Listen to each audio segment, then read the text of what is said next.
Hello friends, welcome back to Laravel tutorial.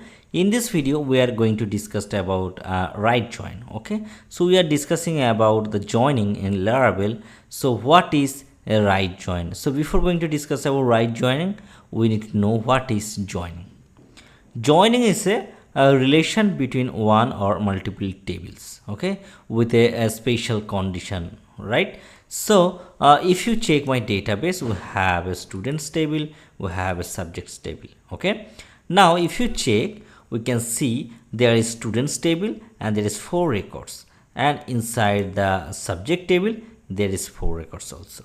But the relation between these is the students id is equal to the subject student id, means in the subject table student id is the foreign key which actually referring the id from the students table. So this is the relation.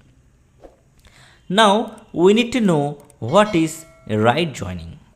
So let's understand with the diagram. So right joining is the table 1 and table 2. So if you go or if you use the right joining concept, means all the right table data, means the table 2 data will appear, and if any data related to table 1, then only appear. Okay, it's actually reverse of left joining. So if you see my last video, you can understand the left join getting all the data from the table 1 and all the related data will come from table 2. This is the left join, and right join is the reverse thing of left join. Means in right join all the data will come from table 2, and if any data related to table 1, that will appear.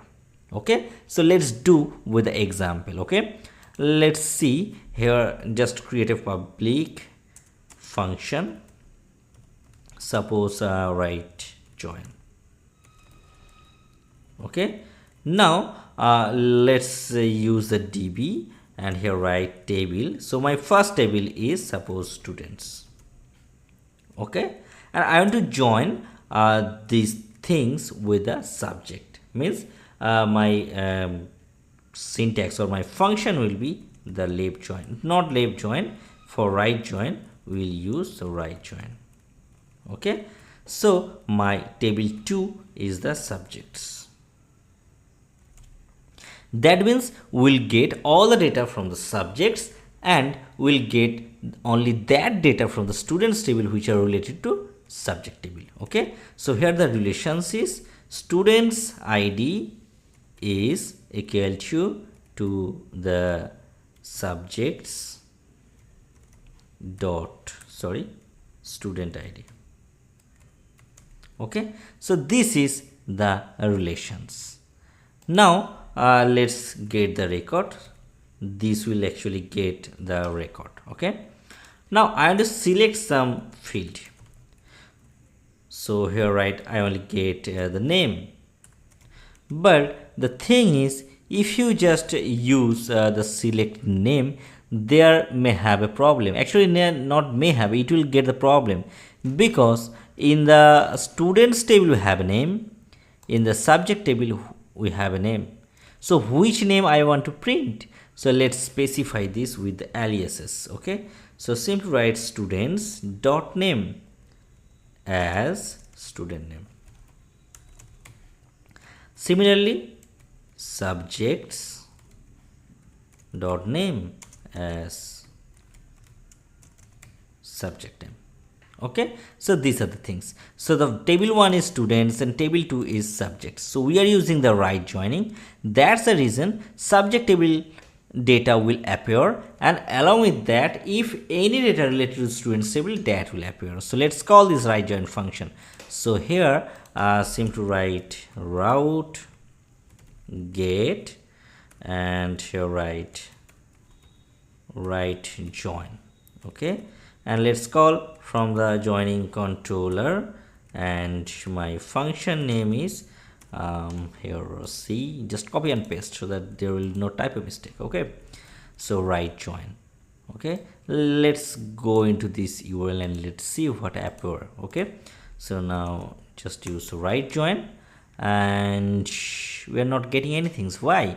because we have not written anything. Okay, so simply write dollar result and just return. Okay, now just refresh this. So we are getting all the data. Okay, so we are getting the English, math, computer and history. Okay, if you check in the subject table, English, math, computer and history. Along with that, we are getting David, John, Rock and Null. Why? Because in the English the student ID is 4. That's the reason we are getting David. So if you check English David, and then the math 3, math John, so math John, Rock computer, so you will see the computer is Rock. Okay, now the thing is the history student is 0. There is no relation from the students table. That's the reason it's getting null. Simple concept. Okay, so hope you can understand. And this is the right join. We are getting all the data from the table 2 and we'll get only the related data from the table 1. So this is the basic things of joining. So if you don't understand or if you have any problem, you can comment me in the comment section, or you can put your opinion in the comment section. So please like and subscribe this channel for upcoming video. Thanks for watching this video. Have a good day.